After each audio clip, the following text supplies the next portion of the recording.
용감한 토크쇼 직설 시작합니다. 국회에는 또다시 전운이 감돌고 있습니다.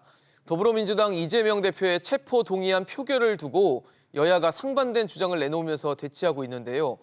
어떤 식으로 결론이 나든 한동안 전국은 꽁꽁 얼어붙을 것 같습니다. 국회 상황 지금부터 하나씩 짚어보도록 하겠습니다. 오늘 함께해 주실 세 분 소개합니다. 부산 가톨릭대 차재원 특임교수, 정치연구소 미니 김관옥 소장, 장성철 공론센터 소장 나오셨습니다. 어서 오십시오. 안녕하세요. 네, 이재명 대표의 체포동의안 표결에 앞서서 저희가 요즘에 굉장히 뜨겁게 달아오르는 이슈 하나 좀 체크해보고 넘어가도록 하겠습니다. 정순신 변호사가 굉장히 뜨거운 지금 언론에 오르내리고 있는데요. 국가수사본부장으로 임명된 지 하루 만에 낙마하게 됐습니다. 아들의 학폭 문제, 학교폭력 문제 때문인데 이게 참 얘기가 좀 있더라고요, 스토리가. 당시에 윤석열 대통령 또 한동훈 법무부 장관 또 이 같이 검찰청에서 근무했던 당시에 보도가 됐다 보니까 이거를 인사검증에서 잘 못 걸렀을 수 있나 이런 여러 가지 얘기가 나오는데 어떻게 보십니까? 일단 지금 정순신 변호사의 아들이 관련된 학교 폭력 문제의 엄중함과 심각성을 우리 사회가 다시 한번 깨우친 하나의 계기가 됐다는 생각이 들고요. 예. 그런데도 불구하고 그러니까 지금 상당히 아들의 학폭 문제 때문에 부모의 공직 진출에 큰 지장을 준다 이런 부분들은 어떻게 보면 연좌제라는 측면에서 보면 바람직하지 못한 측면도 분명히 있습니다만 문제는 아들의 그러니까 단순한 그 학교 폭력 행위에서 그친 것이 아니라 자신의 아들의 잘못을 이렇게 방어하고 커버하기 위해서 상당히 그러니까 지금 이렇게 당시 고위직 변호사로 있었던 아버지의 법률적 지식과 인맥을 동원해서 이 오직 내 새끼만 살리기 위해서 모든 법적 소송을 하는 과정에서 사실은 피해자에게 또 다른 2차 가해, 3차 가해를 줬다는 부분이 상당히 문제라는 것이죠. 네. 그러한 그러니까 지금 인성을 갖고 있는 분과 도덕성을 갖고 있는 분이 과연 국가의 이 형사 사건을 수사를 지휘하는 수사의 사령탑이 된다는 부분에 있어서 그것이 맞는 것인가 이런 부분 때문에 상당한 질타가 있었던 것이고요. 바로 이런 부분들 때문에 과연 그렇다고 한다면 그러면 지금 이런 분들을 공직에 추천하고 검증을 해서 임명까지 한 이 지금 국가의 시스템은 제대로 작동되는가 하는 부분에 대해서 의문을 품는 것인데 그중에서도 사실은 이 정순신 변호사의 아들과 관련된 부분은 5년 전에 KBS가 보도를 했던 겁니다. 네네. 상당히 그러니까 지금 가해자 부모의 소위 말하는 끝장 소송으로 인해서 이 피해 학생의 상당한 고통이 가중되고 있다. 이런 부분들에서 상당히 비판적인 보도가 나갔었거든요. 그러면서 그때 당시 물론 정순신 검사라는 지금 실명은 나가진 않았지만 네네. 고위 검사라는 표현이 나갔거든요. 제가 이 검찰 출입 기자를 좀 했는데 검사들이 상당히 언론의 보도에 민감해요. 특히 그러니까 이 검사들 같은 경우는 상당히 승진을 위해서 이 언론에 자신이 어떻게 노출되는가에 대해서 또는 상대 다른 내하고 라이벌 검사가 어떤 식으로 비춰지는가에 대해서 상당히 많이 이렇게 탐문을 하는 상황이거든요. 예민한 거군요. 예민하죠. 그래서. 예민하기 때문에 아마 모르긴 몰라도 그때 KBS가 고위직 검사라고 했다고 한다면 대검이나 이런 쪽에서 충분히 이 누군가를 파악을 했을 거예요. 그런데 공교롭게도 당시 정순신 변호사가 있었던 게 서울중앙지검의 인권감독관이에요. 인권감독관이 이런 행위를 했다는 것도 상당히 좀 어불성설이긴 하지만 그렇네요. 그때 당시에 서울중앙 제3차장이 누굽니까? 한동훈 장관. 지금 법무부 현 장관이고 장관. 네. 그리고 서울중앙지검장이 윤석열 대통령이라는 것이죠. 그렇다고 한다면 과연 이분들이 정순신 변호사의 이 사항을 몰랐을까? 이 부분에 대해서 합리적 추론에 의하면 몰랐을 가능성이 저는 상당히 적다. 그런데 문제는 지금 1차 검증을 하는 데가 지금 법무부의 인사정보관리단이거든요. 네네. 거기에 총책임자가 한동훈 법무부 장관이라고 한다면 법무부 장관이 과연 이 정순신 변호사가 이렇게 후보로 올라왔을 때 학교 폭력과 관련된 문제인데 이거 좀 심각한데 라고 생각할 수 있을 건데 왜 이것이 통과됐을까? 이거는 소위 말해서 팔은 안으로 굽는다. 그러니까 이 지금 내 편 봐주기 아닐까? 또는 이번에 국가수사본부장은 무조건 검사로 임명을 해야 되기 때문에 우리가 책임자를 한 명 골랐어. 그렇기 때문에 아마 이 검증 자체가 상당히 느슨해진 그러한 결과가 아닐까라는 생각이 든다는 거예요. 참 그렇습니다. 인권 감독관이라는 자리도 지금 인권 문제와 어떻게 보면 연관이 돼 있기 때문에 또 문제가 되고 있고 당시에 같이 근무했다는 것 자체가 그런 기록들이나 기억들이 있을 것 같은데 검증을 통과했다는 것도 좀 문제가 좀 되고 있는 것 같거든요. 그렇죠. 이거는 처음에는 뭐냐면 경찰의 고위직에 검사가 자리를 잡는다. 그러니까 우리가 지금 추구하는 방향은 뭐냐면 이게 권력을 좀 분립시키고 견제와 균형의 원리를 작동시켜서 하나의 어떤 권력기관이 압도적인 어떤 권력을 행사하지 못하게 하는 거잖아요. 그러니까 경찰 권력이 있고 검찰 권력이 있으니까 서로 견제하기 위해서 분리를 하고 독립성을 보장해 주는 건데 경찰의 고위직에다가 검사를 앉혔다. 이건 검찰이 모든 걸 통제하겠다는 걸로 받아들였기 때문에 저는 처음에 검사의 어떤 이 수사본부장의 임명이라는 것이 결국에는 검찰 독점 시대로 가는구나라는 그 이슈에 집착을 했어요. 네네네. 그런데 이게 뭐 순식간에 바뀌더라고요. 그러니까요. 결국에는 이제 학폭 문제인데 아들이 사과를 한 적이 없답니다. 그리고 내가 승소했다라고 얘기를 하고 다니고 그 학교의 이제 교사들도 부모들이 협조를 안 한다. 그러니까 그리고 뭐 학폭 진술서 쓰는데 집에 갔다 오면 달라져가지고 온다는 거예요. 그러니까 아버지가 아까 말씀하신 대로 그렇죠. 이거는 생각이 될 수 있겠군요. 학폭의 문제가 연좌제의 성격이 떠나는 거죠. 이건 뭐냐면은 분명히 그 자식의 어떤 가해한 부분을 감싸기 위해서 이 정순신 변호사가 역할을 했던 것이고 이분이 그 당시의 역할이 우리가 얘기하고 있는 것처럼 중앙지검 인권 담당관이에요. 네네. 인권을 보호해야 되는 사람이 가해자를 보호하는 이런 어처구니 없는 일을 하는 것을 아마 뭐 지금 말씀하신 대로 다 대부분이 알 텐데도 불구하고 이렇게 한 거예요. 그러면 검증의 문제가 또 나오는 그러니까요. 겁니다. 이게 현 정부 들어서서 민정수석을 없앴어요. 그래서 대통령 친인척 관리라든가 인사검증의 역할을 이제 사실상 뭐 이 법무부에 가져갔어요. 그러면 법무부가 그걸 잘하겠다고 가져간 거잖아요. 그렇겠죠. 그런데 왜 계속 인사 참자가 나옵니까? 이건 대형 참자가 또 만들어져요. 그러면 오늘 뭐 아마 우리가 얘기할 그 이제 뭐 체포동의안 이재명 할 때 대표의 체포동의안. 법무부 장관이 말을 할 텐데 여기서 사과를 해야 돼요. 이 부분에 대해서 인사검증이 실패한 거지 않습니까? 반복적으로 지금 인사검증이 잘못되고 있어요. 그래서 저는 이 세 가지 영역입니다. 그러니까 검찰권이 압도적으로 이제 장악해 나가는 것이 하나고 학폭 문제가 하나고 인사검증 실패가 하나고 굉장히 큰 이슈예요. 그래서 전반적으로 좀 재점검을 하고 지나가야 되는 이 장면이 아닌가 이렇게 네. 생각합니다. 장 소장님은 어떻게 생각하십니까? 저는 이 사건을 보면서 한 4가지가 웃겼어요.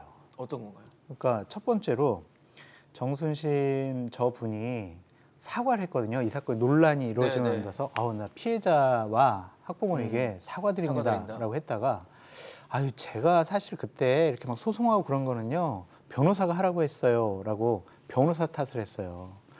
이런 모습을 보고 과연 저분이 국가수사본부장이라는 직을 네네. 담당하려고 지원을 하지 않았으면 사과를 했을까? 그러니까 사과의 진정성이 없다라고 볼 수밖에 없고요. 국민의힘도 좀 웃기는 면을 보였어요. 네. 처음에 옹호를 했거든요. 아니 이게 뭐가 문제냐? 아들 문제 때문에 이러한 국가의 중요한 공직을 못하느냐? 연좌제의 나라냐? 이러다가 저분이 이제 사의를 표명을 하고 대통령실에서 내정 처리를 하고 나니까 진짜 그러지. 잘했습니다. 존중합니다. 이렇게 얘기를 했거든요. 네. 이게 뭐예요? 들어갈 때랑 나갈 때 다른 거예요. 달라요. 네. 그리고 저는 법무부도 웃겨요. 인사 검증은 법무부가 있잖아요. 그렇죠. 근데 지금 사과는 경찰청이 하고 있어요. 죄송합니다. 저희가 좀 추천을 잘못한 것 같습니다. 이런 식의 얘기를 하고 있고 대통령실도 웃긴 게 뭐냐면 그 아이 문제는 우리 인사검증 영역이 아니에요. 처음에 이런 얘기를 했잖아요. 근데 인사검증 동의서에 보면 아이와 관련된 뭐 가족과 관련된 소송이 있습니까? 없습니까? 그거 나와 있잖아요. 네네. 결국에는 정순신 씨가 거짓말한 거다라고 볼 수밖에 없는데 저는 이 사건을 보면서 느낀 점이 뭐냐면 어느 사회나 다 평등하지는 않잖아요. 평등하고자 하지만 네. 예, 근데 쉽지는 평등하지는 않은, 않잖아요. 네, 힘과 문제일 돈과 수도. 권력을 갖고 있는 사람들은 자신의 우월적인 지위를 남용하려고 한단 말이에요. 근데 아버지의 능력과 힘과 인맥이 없으면은요 피해를 당한 사람들의 최소한의 인격, 인권 이런 것들이 짓밟힐 수가 있구나. 그러한 자괴감이 든 거예요. 그렇네요. 이 윤석열 정권은 공정, 정의, 상식을 기반으로 해서 정권 교체를 했잖아요. 내 사람들, 검사가 지원을 하고 검사가 인사검증하고 검사가 추천을 해요. 그런데 검사가 제대로 안 된 거예요. 검증이 제대로 안 된 거예요. 그렇네요. 그러니까 이러한 사실들이 윤석열 정권의 집권의 명분과는 좀 맞지 않다. 그래서 많은 국민들에게 허탈감을 준 거 아니냐 그런 생각이 듭니다. 그렇네요. 사안 자체도 문제고 인사검증 시스템에 대한 어떤 우려들도 같이 함께 나오고 있는 상황인데 이 상황이 또 어떻게 또 흘러가는지 저희도 좀 지켜보도록 하고요. 저희가 오늘 본격적으로 하려는 얘기부터 또 다시 시작을 해보도록 하겠습니다. 이재명 대표의 체포동의안 표결이 이루어지게 됩니다. 최근에 표결이 이제 예정돼 있다 보니까 이재명 대표가 뭐 기자회견도 열고 마이크 앞에서 여러 가지 얘기를 하는데 상당히 좀 거친 표현들도 많이 나오고 원색적인 비난의 말소리들도 많이 들려오고 있습니다. 어떻게 보면 검찰의 영장 청구의 어떤 부당성을 좀 부각하는 여론전에 나선 것이다 이런 해석이 나오긴 하는데 차 교수님 어떻게 보셨어요? 표현들이 좀 세네요. 보니까. 뭐 이재명 대표 입장에서는 상당히 강한 표현을 쓸 수밖에 없는 상황인 것 같아요. 네. 그러니까 지금 뭐 본인이 지금 느끼기에는 그러니까 구속영장에 본인 주장에 의하면 그렇지 않습니까? 그러니까 이재명이라는 주어가 없다는 것이죠. 그러니까 자신에 대한 혐의가 가득한데 다 남 전원이 얘기들. 남 네. 얘기들로 이렇게 채워져 있다. 쉽게 말해서 그러니까 지금 그러니까 대선에서 경쟁했던 지금 후보 중에 한 명, 정치 라이벌을 제거하기 위한 아주 그러니까 고도의 정치적 목적에 의해서 이 진행되고 있는 수사이기 때문에 아마 본인 입장에서는 그래서 상당히 거친 표현을 쓸 수밖에 없다. 그러면서 과거 윤 대통령이 특검에 차출됐을 때 했던 이야기 있지 않습니까? 수사권 갖고 보복을 하면 그게 깡패지 검사냐. 그 어법을 그대로 차용을 한 거예요. 그래서 국가 권력을 갖고 장난하면 그게 깡패지 대통령이냐 이렇게 받아쳤습니다만 모르겠습니다. 그러니까 지금 이재명 대표의 속은 아주 시원할지 모르겠습니다만 이걸 지켜보는 국민들 입장에서는 억장이 무너지는 거죠. 사실은 이 지금 정치의 품격까지 우리가 바랄 정도는 아니지만 문제는 그러니까 지난 대선이 최악의 대선이라는 이야기를 했잖아요. 뭐 이 누구는 뭐 차악 대선이다. 덜 나쁜 사람을 뽑는 대선이라 할 정도였는데 그 일종의 대선의 연장전이 계속 진행되고 있는 것이 아닐까라는 생각이 든다는 것이죠. 그만큼 지금 이재명 대표의 이 지금 사법 현안을 둘러싸고 사실은 어떻게 보면 이 법리 공방이 아니라 정치적 공방이 아주 뜨거워질 수밖에 없는 그런 상황이다 보니까 상당히 여론전, 선전전 이것이 강화되면서 상당히 어떻게 보면 나를 지지하지 않는 사람들에 대한 혐오와 정오를 부추기는 그러한 형태로 흘러가고 있다. 그런 측면에서 본다고 한다면 상당히 이 사안 자체가 상당히 저는 뭐 상당히 이제 수사의 그 형평성이나 이 뭐랄까 편파성 이런 부분 상당히 저는 문제가 있다고 보지만 네. 문제는 지금 민주당이 이 사안에 대하는 부분에 있어서도 저는 비판할 대목이 있다는 생각도 듭니다. 효과는 좀 있다 보세요, 그러면? 어느 정도 그래도 뭐 민심을 좀 흔들어서 이재명 대표의 죄가 없다라는 인식을 갖게 하는 뭐 그런 요인이 됐나 보십니까? 저는 사실은 지금 이런 그러니까 이 양측의 여론전 선전전에 의해서 과연 국민들의 생각이 과연 바뀔까라는 생각이 든다는 것이죠. 어차피 저는 뭐 이 진실의 공방은 결국은 법정에서 가려질 수밖에 없을 것이다. 이 법정에서 논의되는 사항을 보고 국민들이 판단할 것이고 지금은 사실은 어떻게 보면 각종 여론조사에 보면 거의 반으로 쪼개져 네, 있잖아요. 지금 지금 뭐 나오고 한번 있습니다만 여론조사인데, 구속 네. 수사해야 된다 49%, 안 된다가 41%지만 예. 지금 뭐 이 오차 범위까지 생각을 포함하면, 하면 네. 거의 상당히 거의 붙어 차이가 있는 크지 않은? 차이가 크지 않은 상황이기 네. 때문에 이러한 상황에서는 말 그대로 지금 국론이 딱 양단, 네. 양쪽으로 나눠져 있는 상황이기 때문에 어느 쪽에서 지금 이야기하는 것 자체가 민심을 자기 쪽으로 끌어오기보다는 내가 지금 주장하는 부분에 대해서 나의 지지층들을 결속시키기 위한 그러한 일종의 정치적 레토릭, 정치적 수사라는 생각이 듭니다. 김건욱 소장님은 어떻게 보셨어요? 그러니까 이 수사가 사실상 어떤 법리 다툼이다. 뭐 이런 영역은 이미 벗어났다라고 보는 거예요. 그러니까 무차별 수사를 하고 있는 것이고 그 수사의 영역이 뭐 본인뿐만 아니라 가족 모두에게 지금 가고 있거든요. 아들에게도. 그런데 아들 문제도 하나는 지금 불송치 조치가 나왔어요. 증거가 없다고. 그러니까 여러 가지 사안들을 지금 계속해서 수사를 하고 있는데 네. 본인은 동의가 안 되는 거죠. 그러다 보니까 이게 내가 대선에서 졌기 때문에 나를 정치적으로 보복하는 거다라고 받아들이니까 말이 세지는 거예요.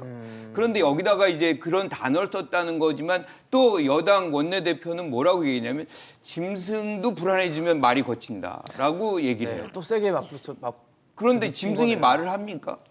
이건 아주 정확하게 이재명 대표를 겨냥해서 말을 하는 거예요. 그러니까 이 정도 되면 이제 말씀하신 대로 정치가 국민들에게 희망을 주거나 위안을 주거나 안도감을 주는 것이 아니라 지극히 불안감을 주는 이런 장면에 있다라고 생각을 해요. 그래서 근데 이 모든 이유가 이제 원인이 뭐냐? 네.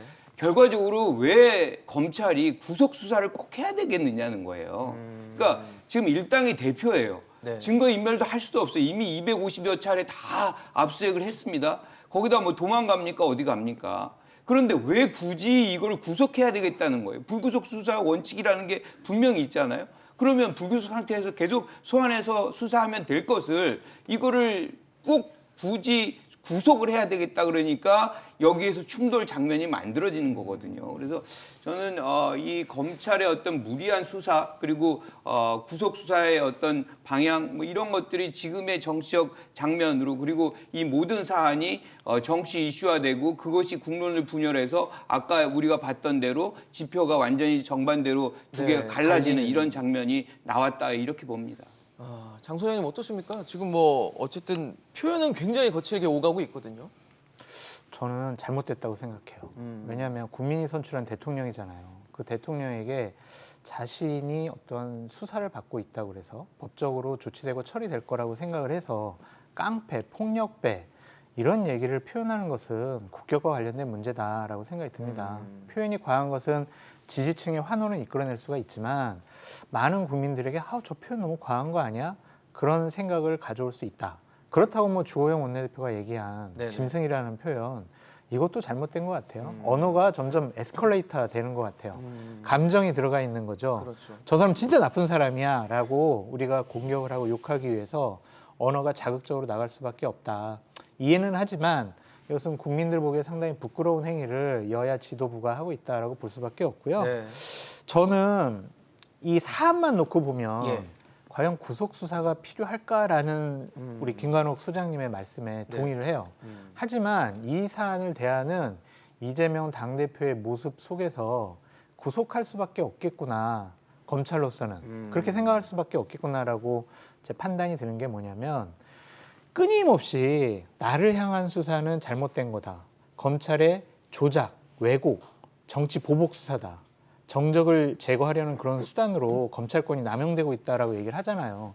그러면 검찰로서는 어쩔 수가 없겠죠. 우리는 조작하고 왜곡하는 수사를 하는 게 아니야. 팩트에 입각한 그리고 당시에 이재명 성남시장이 임명을 했던 유동규라는 사람 그리고 측근이라는 정진상이라는 사람 이 사람들의 범죄 혐의를 봤을 때는 이재명 당시 성남시장이 깊숙하게 연루돼 있거나 아니면 직접 지시한 거야. 그렇기 때문에 우리가 구속할 수밖에 없어. 그렇게 판단하고 있는 것 같습니다. 이렇게 객관적인 사실이 좀 드러나 있는데도 모든 것을 검찰 탓, 조작, 왜곡 이렇게 표현하는 것도 옳지 못하다라는 생각이 들어요. 말씀하신 것처럼 뭐 여러 가지 정치적인 상황들, 법리 다툼은 이미 떠났다라는 비판을 받고 있는 상황 속에서 체포동의안 표결이 이루어지게 됩니다. 표결은 제적위원이 과반 출석한 상황에서 출석위원 과반이 찬성을 하면 가결이 되고요. 반대의 경우에는 이제 부결되는 상황으로 가게 되는데요. 뭐 제일 궁금해하는 거 결국 뭐 별거 아니겠습니까? 가부에 대한 얘기일 텐데 민주당이 현재 국회에서 의석수가 169개, 뭐 절대 다수를 차지하고 있기 때문에 뭐 대다수는 그래도 뭐 구조적으로 어쨌든 부결이 될 수밖에 없지 않겠냐라고 얘기가 나오는데 교수님 어떻게 보십니까? 저는 뭐 사실 부결될 가능성이 높다고 봅니다. 이번 사안에 대해서는 아마 민주당이 소위 말하는 단일 대우를 지금 똘똘 뭉치고 있다는 생각이 드는데요. 일단 이번에 임하는 민주당의 각오가 남다를 것 같아요. 왜냐하면 첫 번째 앞서도 말씀드렸던 대로 그러니까 지금 검찰이 이재명 당대표에 대한 구속영장을 보면 네네. 이재명 당대표의 혐의를 결정적으로 입증할 물적 증거가 거의 없다는 겁니다. 뭐 이재명 대표 표현대로 하면 공소장에 이재명이라는 주어 자체가 없다고 이야기하잖아요. 그리고 가장 큰 논란이 되었던 428억 대장동 개발 이익 428억에 대한 지분을 약속했다. 이것도 빠져 있어요. 그렇다고 한다면 뭐 때문에 그럼 도대체 구속하려고 하는데 네. 결국 정치적 수사 아니야? 라는 것이 민주당 생각이 많이 든다는 것이고요. 또 두 번째는 우리가 앞서 방금 그 정순신 국가수사본부장 임명과 관련된 이야기를 했잖아요. 예. 소위 말하는 검찰공화국으로 역사가 퇴행하고 있다는 데서 아마 민주당은 친명 비명계 다 떠나서 다 동의할 거예요. 그렇기 때문에 이번에는 우리가 절대 응해주면 안 된다는 생각이 아주 강할 거예요. 그렇기 때문에 저는 거의 이탈표가 없지 않을까. 그렇다고 한다면 저는 뭐 169 오히려 플러스 알파가 있을 수도 있다. 왜냐하면 사실은 지금 국민의힘도 아마 지금 당론으로 이렇게 구속은 하진 않지만 사실은 지금 가결시키려고 지금 생각을 하고 있잖아요.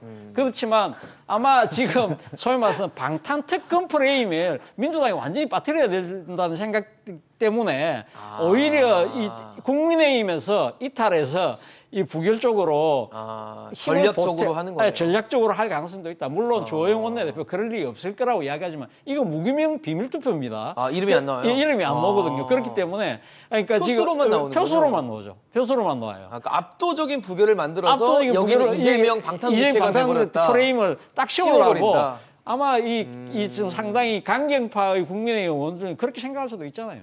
그렇기 때문에 저는 169 플러스 알파까지도 올 가능성이 있다는 생각을 해봅니다. 반대로는 생각을 안 하시나요? 혹시 뭐 민주당 내부에서 반대 의견이 나오면서 앞서 그러니까 반대 예. 그러니까 지금 민주당 내에서 이탈표가 나올 가능성은 적다고 한 이유가 아까 네네. 바로 두 가지 이유죠. 아까 혐의를 입증할 입증 만한 못하는 사실이 없고 없다. 두 번째는 지금 윤석열 정부의 행태에 대해서 민주당 다수의 의원, 절대 다수의 의원들이 상당하게 정치적으로 반발하고 있는 검찰공화국에 상황, 대한. 검찰공화국에 대한 아주 반발심이 강하다는 것이죠. 그러지 않을 것이다.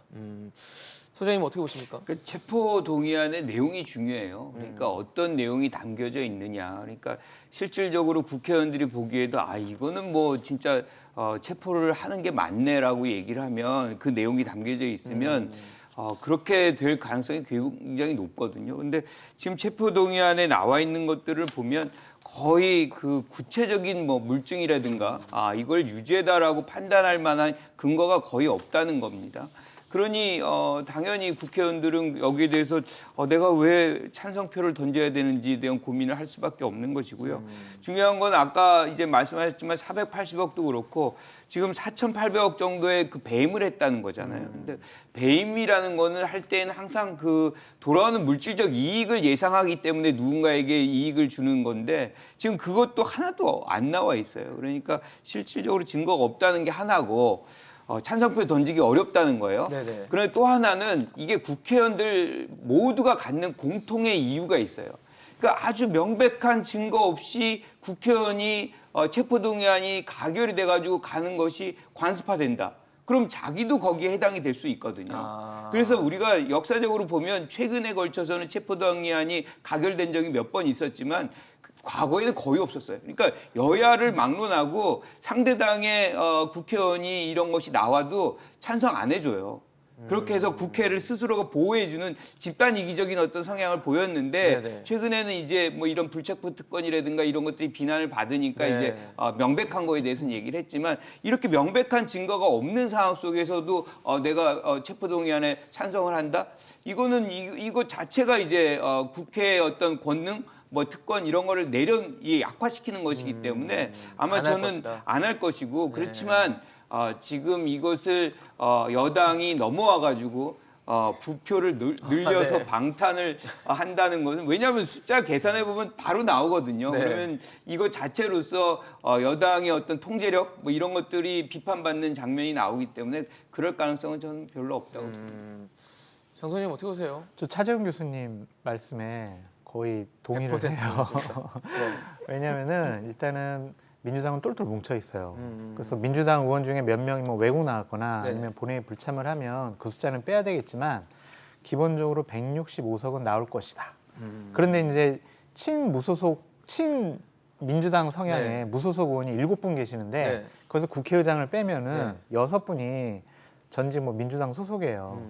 그러면 최소한 175석이 나와야 민주당 진영에 있는 분들이 똘똘 뭉쳐 있다. 그렇네요. 이렇게 볼 수가 있잖아요. 그래서 우리가 175표가 나오느냐 안 나오느냐 그걸 봐야 될 것 같은데 거기서 더 나오게 된다면 이것은 어떻게 우리가 해석을 해야 될까? 더 나오면 또 해석의 여지가 또 생기는 네, 거군요. 우리 이제 오히려 그거 가지고 반대로. 막 재밌게 분석을 해야 되는데 결국에는 국민의힘에서 부결표를 던진 거 아니냐 그렇게 네. 볼 수밖에 없고 만약에 175표 이하로 나온다면은 민주당의 이탈표, 친민주당 성향의 무소속 의원들의 이탈표 이것도 좀 계산을 해봐야 될 것 같아요. 그렇네요. 그래서 여야가 175표를 기준점으로 삼고 밑으로 나오느냐 아니면 위로 나오느냐 그걸 놓고 좀 판단을 해야 될 것 같고요. 네. 김관옥 교수님께서 말씀하셨던 것처럼 참 구속 사유에 대해서는 또한 혐의에 대해서는 여러 가지 논란이 있지만 한동훈 법무부 장관이 이제 2시에 나와서 본회의에서 아니 이분 체포해야 돼요. 이재명 당대표에 대한 혐의를 쭉 나열할 거 아니에요. 그래서 방금 전에 한 언론사에서 이제 한동훈 법무부 장관이 어떠한 형식의 얘기를 할 것이냐라고 이제 보도를 했는데 구속에 필요한 구체적인 사유를 전할 것이다. 단순히 보고만 받은 것이 아니라 의사결정 모든 것을 주도했다. 이재명 당시 성남시장이 시장으로 불리지 않고 이 팀장이라고 불릴 만큼 실무에 하나하나 개입하고 간섭하고 모든 것을 주도하고 결정했다. 그랬기 때문에 대장동 일당들에게 민간 사업자에게 막대한 이익을 보존해 준 것은 이재명 당시 성남시장 때문이다. 네. 이런 식의 설명을 할 것이라고 얘기를 하더라고요. 그것에 대해서 뭐 민주당 의원들이 뭐 영향을 받지 않겠지만 국민들은 그것을 보고 야 그랬구나. 단순히 사인만 한 게 아니구나. 그냥 뭐 성남도시개발공사에서 한 것만 아니구나. 그렇게 느끼려고 하는 이미지를 주고 싶어 하겠죠. 그래서 국민들 판단이 어떤지 또 두고 봐야 될 것 같아요. 그렇네요. 한동훈 장관의 얘기도 한번 어떤 그럼요. 내용이 있을지가 굉장히 맞아요. 또 중요한 기회가 네. 자리가 좀 네. 될 수 있을 것 같고 사실 지금 뭐 계파 갈등이나 뭐 이런 어떤 분열에 대해서는 뭐 똘똘 뭉쳐 있다라고 표현을 주시긴 했는데 어떻게 보면 친명계 좌장으로 평가되는 그 정성호 의원이 있잖아요. 정성호 의원은 한 라디오에서 그런 얘기를 했더라고요. 총선을 한 4개월, 한 6개월 정도 앞두고는 이재명 대표가 정치적 결단을 할 수도 있다. 예. 뭐 이런 얘기를 하는데 저희가 결단이라고 하면 뭐 자리를 내려오거나 이런 걸 생각했는데 그런 것도 아니라고 얘기하는 것 같더라고요. 글쎄요, 그러니까 정성호 의원이 말하는 그 결단, 그리고 또 정성호 의원이 신의 한 수라는 표현도 썼다고 맞아요. 하더라고요. 그런데 저는 그것이 도대체 뭘 말하는지 모르겠지만 민주당의 고민은 이거예요. 그러니까 이번 체포동의안은 아마 똘똘 뭉쳐서 부결하지만 우리 속담에 그런 말 있잖아요. 듣기 좋은 꽃노래도 한두 번이라고 계속적으로 아마 영장이 청구될 거예요. 지금 우리가 알고 있는 뭐 지금 백현동 개발이라든지 그 변호사비 대납이라든지 대북 송금이라든지 이런 식으로 아마 쪼개서 계속적으로 영장이 날라오겠죠. 그러면 그때마다 그러면 민주당은 체포동의안을 부결시킬 것인가. 그런 부분들에 대해서 그렇게 될 경우에는 아마 지켜보는 국민들 입장에서 상당히 짜증이 날 수밖에 없는 상황이거든요. 그러면 말 그대로 지금 민주당은 지금 이 방탄 특권 속에 갇혀 있구나. 그리고 또 소위 말해서 이 사법 리스크 때문에 민생 이슈가 다 빨리 들어가 버리죠. 그렇죠. 그러면 민주당 입장에서 내년 4월에 총선을 치러야 되는데 수권 정당, 대항 정당으로서의 정책이나 이런 부분들에 대해서 이 지금 어필할 수 있는 시간과 기회가 없어질 가능성이 높다는 거죠. 네. 바로 문제는 그거는 당의 위기이지만 민주당 의원 입장에서 보면 내년 총선을 해야 될 사람들 입장에서 보면 자신의 정치적 위기일 수도 있는 것이거든요. 바로 그 때문에 그런 식의 상황이 계속될 경우에는 이재명 당대표가 그러면 당대표직을 내려놓아야 되는 거 아니냐는 이야기들이 많이 나온다는 거죠. 바로 그런 걸 겨냥을 해서 아마 정성호 의원이 아마 그런 식으로 결단 이야기를 한 것 같은데요. 네네. 과연 그렇게 할 수 있을까? 근데 저는 정성호 의원이 이야기하는 신의 한 수는 사실은 이번에 했어야 된다 생각이 들어요. 이번에 어떻게 하느냐. 당에서는 체포동의안 부결하겠다 똘똘 뭉치지만 딱 결정적인 순간에 이재명 당대표가 나는 가서 법원에 받겠다, 가서 내가. 정영장 심사 받겠다. 그렇게 당당하게 나갔으면 어땠을까 생각이 당에서는 들어요. 안 된다고 해도 그렇죠. 나의 판단으로 그걸 가겠다는, 가겠다는 거로. 거죠. 근데 사실 제가 생각했을 땐 그래요. 제1야당의 대표잖아요. 그렇죠. 그렇기 때문에 사실 법원에서 구속영장 발부하는 데서 그 기준 잣대가 엄청나게 까다롭고 엄격할 수 있을 엄격할 것이다. 수밖에 없어요. 근데 네. 이재명 당대표 이야기하듯이 지금 검찰의 구속영장 자체가 너무 허술하다는 거잖아요. 그리고 지금 이 관련자 진술들이 다 번복된 진술들이에요. 그런 부분들도 있고. 그리고 또 하나는 정치적 표현을 썼어요. 제1야당의 대표이기 때문에 구속할 수밖에 없다는 식의 논리를 구사하고 있거든요. 네. 이런 부분들이 과연 법원이 받아들일까? 그리고 무엇보다도 제가 생각했을 때 그래요. 이번에 사실은 불체포 특권은 네. 이재명 대표가 지난 대선 때 그리고 지난 지방선거 때도 공약했던 사안입니다. 맞아요. 그렇기 때문에 내려놔야 된다. 나는 네. 내가 구속될 수도 있지만 될지도 모르지만 내 약속을 지키기 위해서 가겠습니다. 그렇게 되면 설사 그 결과가 어떻게 되더라도 그 과정에 대해서 국민들이 감동한다는 거죠. 그게 소위 말하는 바보 노무현 정신 아닌가요? 그렇다고 한다면 만약에 그 구속영장 기각이 되면 검찰을 후수구사할 수 있는 수사 동력이 떨어질 수밖에 없어요. 민심이 돌아설 거 아니에요. 그리고 설사 구속영장이 만약에 발부된다 하더라도 앞서 제가 이야기한 대로 국민들 입장에서는 이재명이 억울하다는 그런 동정 여론이 더 나올 수밖에 없고요. 지난번 기억하시겠지만 서욱 장관, 김홍희 전 해경청장 같은 경우 구속됐지만 네. 바로 열흘 뒤에 구속 적부심 통해서 다른 재판부가 심사에 또 풀려났어요. 네네. 만약에 그런 식의 또 기회도 있을 수 있잖아요. 근데 법원이 그러면 지금 윤석열 정권과 같이 놉니까? 그렇지 않잖아요. 최근에 더 탐사 강진구 대표에 대해서 구속영장을 2번이나 기각했어요. 그렇다고 한다면 검찰하고 법원하고는 기류가 분명히 다르다는 거예요. 이걸 왜 이용하지 못했을까? 이게 바로 신의 한 수인데 정말 안타깝다는 거죠. 제가 지켜보는 입장에서는. 타이밍을 놓쳤네요, 그럼 지금. 저는 타이밍을 놓쳤다는 생각입니다. 그렇군요. 참 정성 의원의 얘기는 뭐 여러 가지 해석들이 나오긴 하는데 신의 한 수에 대한 얘기는 그렇더라고요. 이재명 대표의 사퇴나 공천권을 내려놓는 게 신의 한 수라고 주변에서 어떤 분들은 얘기를 하시는데 신의 한 수가 되려면 예상치 못한 방법으로 예상치 못한 내용이어야 신의 한 수가 되는 것이다라는 게 이 정성 의원의 얘기였다면 사퇴나 공천권 내려놓는 건 아니라는 얘기 아닙니까, 이건? 그러니까 정성호 의원도 분명한 어떤 플랜을 갖고서 얘기하는 것 같지는 않아요. 그냥 얘기하는 건가요? 아니요, 뭔가 변화는 필요하다는 것을 얘기를 하는 것이지 구체적으로 우리가 어떤 방법에 선택을 해야 대해서는? 된다는 보관을 갖고 얘기하는 것 같지는 않습니다.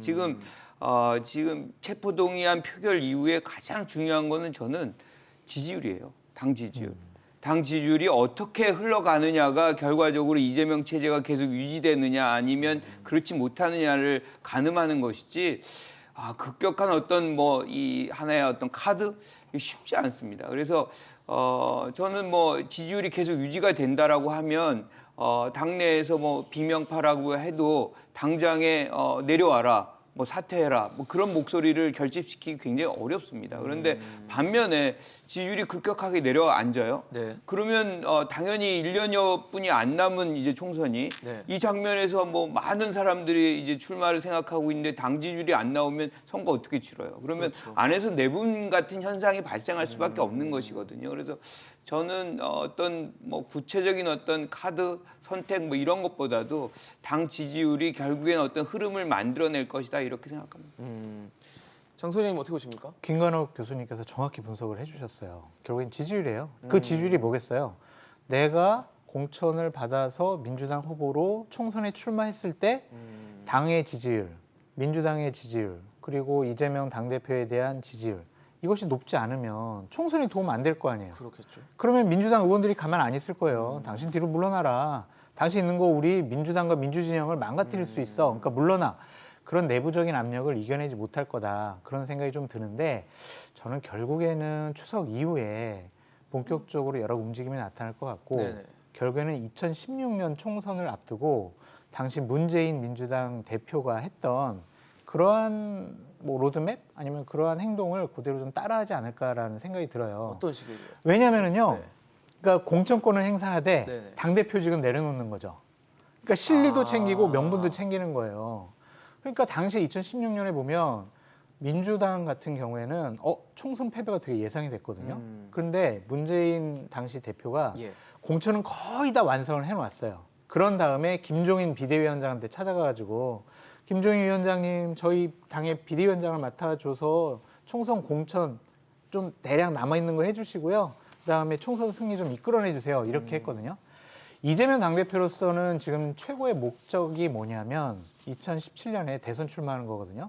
그렇다면 국회 내에서의 본인을 따르는 국회의원들이 있어야 돼요. 그렇네요. 그럼 본인 사람 당연히 좀 챙겨놔야 합니다. 그것 때문에 지금 이재명 당대표를 따라다니는 사람들이 있잖아요. 그 사람들을 만약 저버리고 그 사람들 기대를 저버리고 공천을 뭐 못 준다. 네네. 이렇게 되면 대선에도 네, 영향을 대선에도 줄수 영향이 있다. 미칠 수 있기 때문에 일단은 공천은 챙겨서 올해 12월이나 내년 1월 달쯤에 당대표직을 좀 내려놓는 그래서 민주당도 결국에는 비대위 체제로 총선을 치를 수밖에 없지 않겠느냐라는 생각이 듭니다. 어떻게 보면 더 큰 그림을 봐야 되는 지금 형국일 수도 있겠네요. 그렇죠. 내가 사는 게 중요하냐, 민주당이 사는 그러니까요. 게 중요하냐. 내가 구속 안 당하고 그냥 사법 리스크를 갖고 질질질질 국민의힘에 끌려다니는 거는 민주당엔 좋지 않아요. 본인은 구속당하지 않겠지만 그렇죠. 민주당과 민주진영은요. 내년 총선에서 다수당이 안 되면은 전국 주도권 다 잃어버려요.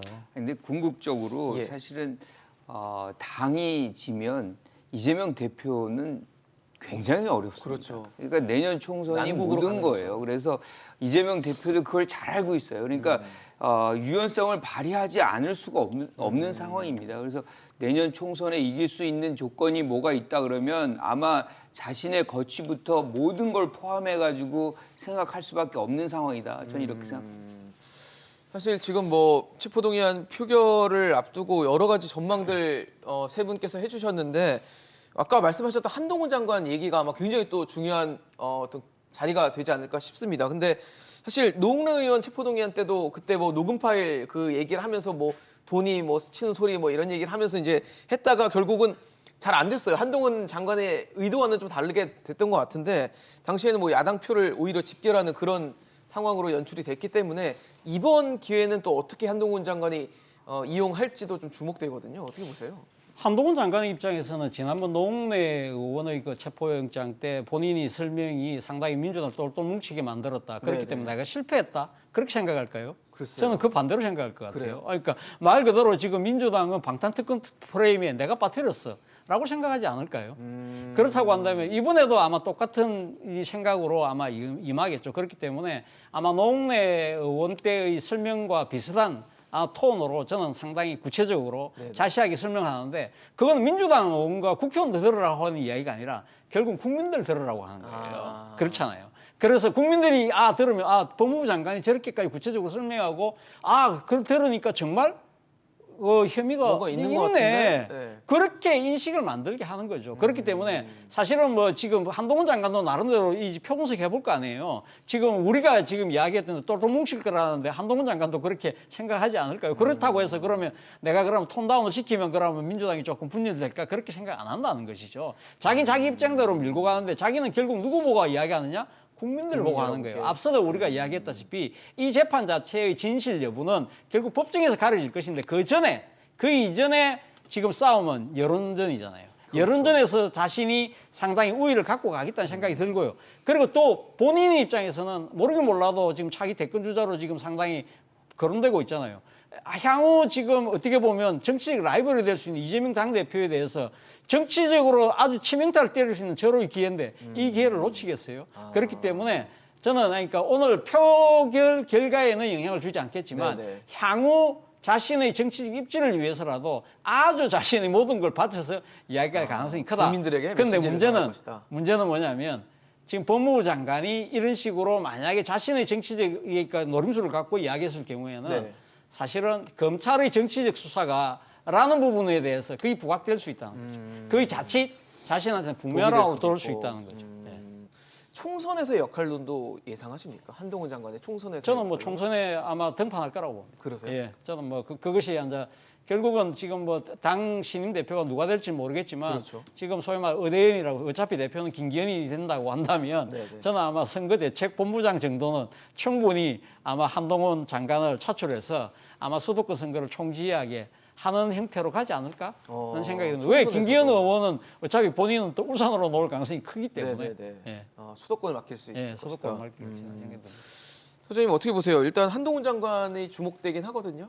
그러니까 저는 뭐 표분석을 통해서 과거에 행했던 그런 연설의 형태가 나오는 것보다는 성격이 변하지 않거든요. 갑자기 그 성격 사람이. 그대로 갈 겁니다. 네. 그래서 본인이 지면은 굉장히 불편해하는 그런 성격인 것 같아요. 그러니까 어떤 자리에서건 본인의 어떤 논리 뭐 네네. 이런 것들이 우월하다는 걸 확인받고 싶어하는 그런 성격일 가능성이 매우 승부욕 좀 높아요. 있다는 우리가 얘기죠. 과거 이제 뭐 국정감사라든가 네. 이런 장면에서 보면 한치도 아, 앉으려고 앉지는, 하잖아요. 네. 근데 대부분의 이제 국무위원들은 이렇게 해서 제가 다시 보겠습니다라고 얘기를 하는 그런 좀 온건한 자세를 하는 것이 전형적인 국무위원의 어떤 자리고 이렇게 체포동의안을 요청할 때에도 굉장히 점잖게 이렇게 요약을 해서 이런 사유 때문에 그렇습니다.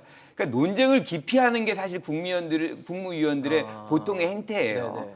근데 보통 논쟁을 벌이죠. 버리죠. 네, 한동훈 장관은. 그거는 이제 기본적으로 어떤 네. 자기 어떤 정치적 계산도 있겠지만 저는 성격이라고 봐요. 그래서 그 성격이 이번에도 그대로 나타나서 네네. 분명히 우리가 체포를 해야 되는 이유에 대해서 돈 부스러기 소리를 들었다는 정도의 어떤 그 정도의 민감한 선정적인 단어를 사용할 가능성이 매우 높다. 그런데 네. 그것 자체가 사실은 어떻게 보면 국회에 와서 입법부에 와가지고 입법부 전체를 모욕감을 주는 그런 효과를 발휘할 수가 있거든요. 그래서 저는 굉장히 부정적 효과로 나올 것이다. 하지만 지지층에는 좀 어필할 가능성이 있겠죠. 총선은 어떻게 보세요? 한동훈 총선에는 저는 김기현 대표 체제가 총선까지 치르기 어렵다고 보거든요. 그러니까 가다가 비대위로 가고 전환할 비대위원장 맡을 가능성 높다 이렇게 봅니다. 아, 비대위원장을 맡을 것이다.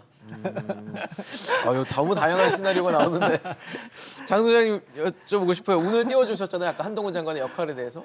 그러니까 본인이 이런 얘기를 했었어요. 나는 이번에 체포동의안 국회에서 설명을 할 때 정무직 공무원으로서의 역할을 제대로 하겠습니다라는 것을 보면 어쨌든 국민 여러분, 국회의원 여러분, 이재명 당대표는요 범죄자예요. 나쁜 사람이에요. 이 사람 구속영장 좀 해야 발부가 저희가 돼야 돼요. 발부가 돼야 되니까 체포동의안 좀 처리해 주세요. 이런 식의 얘기를 강하게 할 것 같다. 뭐 예전에 문재인 정권 시절에 추미애 법무부 장관, 박범계 법무부 장관은 그냥 원론적인 얘기만 했었는데 그렇죠. 한동훈 법무부 장관은 그렇진 않을 것 같다. 구체적으로 얘기할 것 같다는 생각이 들고 네. 기본적으로 한동훈 법무부 장관은 본인의 역할을 이재명 두드려 잡는 그런 이미지를 가져가고 싶어 할 거예요. 왜냐면은요, 본인 계속 법무부 장관만 할 거 아니잖아요. 네네. 정치할 거잖아요. 그러면 체급이 낮은 정치인이 네네. 갑자기 체급을 높이는 방법 중에 하나는 상대의 지도자를 계속 공격하고 두드려 패고 저 사람의 적대적인 관계, 저 사람의 대척점에 있는 사람은 나야 나. 이렇게 하면 급이 높아지잖아요. 그렇죠. 그러니까 지금 그 자리를 이용하는 것이다. 네, 국민 여론조사나 국민의힘 지지층을 상대로 여론조사를 해보면 한동훈 법무부 장관이 차기 정치 지도자에 있어서 제일 높게 나오는 여론조사들이 많이 나와요. 네네네. 그러니까 그거는 기대를 하고 있다는 거죠. 그리고 야 그래 이재명 당대표의 적수 대척점에 있는 사람 한동훈일 거야라는 이미지를 끊임없이 국민들과 국민의힘 지지층에 주고 있다. 그래서 내년도에 총선에는 거의 무조건 출마하지 않을까. 근데 그것이 네. 그냥 어떤 선택의 문제 식의- 같아요. 그러니까 선대위원장까지는 조금 너무 선대위원장 왜 세우셨어요? 무리가 있어 보이고 지역을 어디로 할 것이냐. 지역을 서울의 좋은 지역을 갈 것이냐 네네. 아니면 수도권에 약간 좀 위태위태한 지역에 험지로 험지에 평가될 가서 본인의 역량으로 한번 당선돼서 오느냐 그런 선택을 할 것 같은데 위험한 도박은 하지 않을 것 같아요. 그래요. 좀 안정적인 지역구를 줘서 그냥 국회에 대비시켜주는 그러한 생각을 대통령께서 하지 않을까 좀 그렇게 전망해 봅니다. 네, 오늘 뭐 체포동의안 자리인데 한동훈 법무부 장관의 과연 정치 대비가 언제일지까지도 좀 세 분이 의견이 좀 다양하게 나오신 것 같습니다. 뭐 예상을 할 수밖에 없는 그런 지금 상황이고 총선이 이제 한 1년 조금 더 남았기 때문에 굉장히 또 주목이 될 수밖에 없는 인물이기도 해서 말씀을 드렸고요. 지금 사실 여야가 지금 3월 임시국회 언제 여냐 이거 갖고도 또 신경전을 벌이고 있어요. 민주당은 임시국회 2월 임시국회 끝나고 바로 3월 1일 날 열자라고 하고 있고 국민의힘은 3월 6일 얘기를 하고 있는 것 같은데 뭐 의도가 담겨져 있는 건가요? 지금? 그렇죠. 근데 지금 3월 1일 여는 걸로 결정이 났습니다. 아, 결정이 됐어요? 결정이 났습니다. 결정이 났는데 사실 이 부분과 네. 관련해서 그럼 이렇게 국민의힘 이야기가 의도와는 달라진 거네요?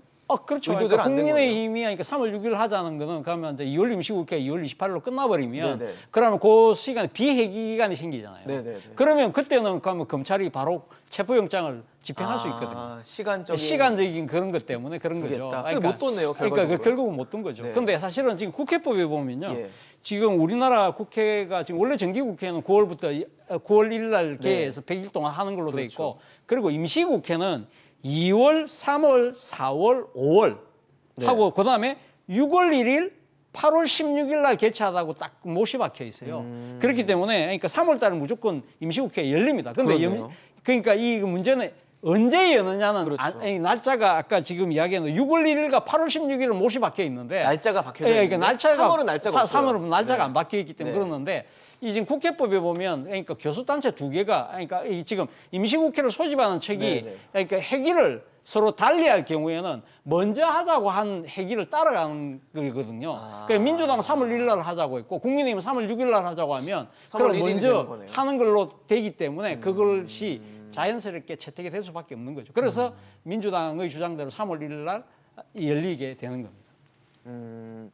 그러면은 뭐 국민의힘에서는 방탄국회 프레임을 계속 씌워서 갈 수 있게 되겠네요. 이렇게 되면. 아니 그러니까 그 날짜를 갖고서 뭐 방탄의 이미지를 또 거기다가 덧붙인 거거든요. 그러면 네네. 3월 2일이라 그러면 될까요?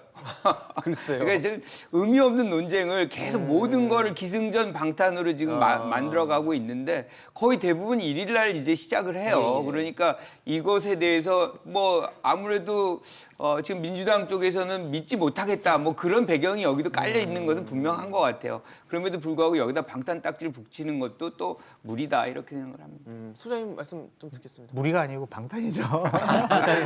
이재명 당대표를 보호하지 않으려면 저렇게 무리해서 공휴일 날, 3월 1일 날 할 네. 이유가 뭐가 있겠습니까? 결국에는 한 틈도 보이지 않겠다 그런 생각인 것 같은데 그게 이재명 당대표를 구할 수는 있지만 과연 국민들이 민주당을 어떻게 볼 것이냐 좀 생각을 해봤으면 좋겠어요. 최근 나오는 여론조사 보면 민주당이 좀 안 좋잖아요. 그 저는 하나 또 말씀드리고 싶은 예. 게 뭐냐면 지금 현수막 때문에 정말 국민들의 스트레스가 상당히 높아질 것 길에 같아요. 걸려 있는. 네. 네. 각 지역 그리고 국회 앞이 특히 많은데요. 맞아요. 이제 민주당이 뭐 김건희 특검 왜 안 하냐, 뭐 50억 클럽도 뭐 조사해라, 막 그렇게 플랜카드 붙이니까 국민의힘 쪽에서도 뭐라고 현수막 국회 앞에다 붙였냐면 이재명이 살면 민주당이 죽는다. 아, 이런 현수막까지 그런 것도 붙였어요. 붙여놨어요? 지금 이런 정치적인 문제 때문에 네. 국민들은 자꾸 짜증나고 네, 저 스트레스 사람들 받으시는 거죠. 왜 저러나 그런 생각 할 수밖에 없을 거예요. 제발 그런 정치 국민들이 보고 싶어 하지 않을 것 같습니다. 그래서 제발 통 큰 정치 좀 네. 봤으면 좋겠다라고 말씀드립니다. 알겠습니다. 오늘 말씀 여기까지 듣도록 하겠습니다. 지금까지 차재원 교수, 김관옥 소장, 장성철 소장과 함께했습니다. 오늘 말씀 여기까지 듣겠습니다. 고맙습니다. 헌정사상 첫 제1야당 대표의 체포동의안 표결 이후 국회는 더 큰 갈등의 골에 빠지게 될 것으로 보입니다. 가결되면 당내에서도 찬성표가 나왔다는 말인 만큼 내용이 예상되고요. 반대로 부결되더라도 여당은 이재명 방탄 공세를 또 민주당은 김건희 여사 의혹으로 맞불을 놓을 수 있기 때문입니다. 뭐 이래나 저래나 총선을 앞둔 여야의 힘겨루기에 국민들의 눈살은 찌푸려지게 생겼습니다. 오늘 용감한 토크쇼 직설 여기까지입니다. 함께해 주신 여러분 고맙습니다.